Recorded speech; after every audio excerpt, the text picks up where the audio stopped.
So TikTok has just released the AI Alive feature, which basically allows you to go ahead and turn your photos and images into videos somehow, which is kind of crazy.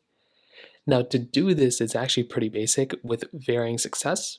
What you can do is you can make your way over into your TikTok application just like this.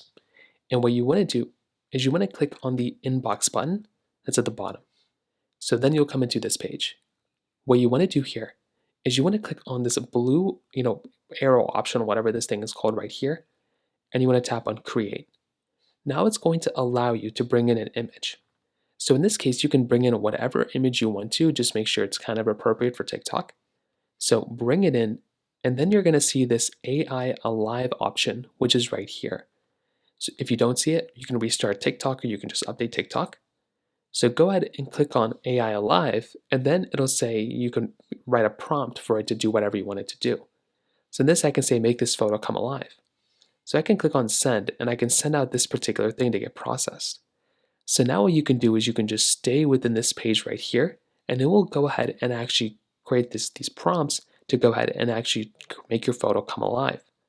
Now I created one before this, but it looks like there's about 1 minute left. So we'll go and just kind of wait it out here until it eventually comes to life.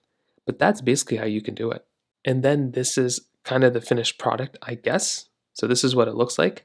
So you can go here, you could click on this, and this is what it, I guess, looks like. So I don't really even see too much, but that is kind of an idea of what you can kind of end up doing here. So I think all it did was just like zoom in or something, as you can see. So that's kind of what ends up happening.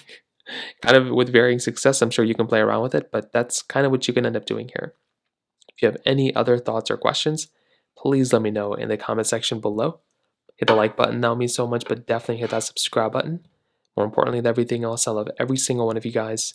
Hopefully I'll catch you guys in the next video. Peace out, Solon.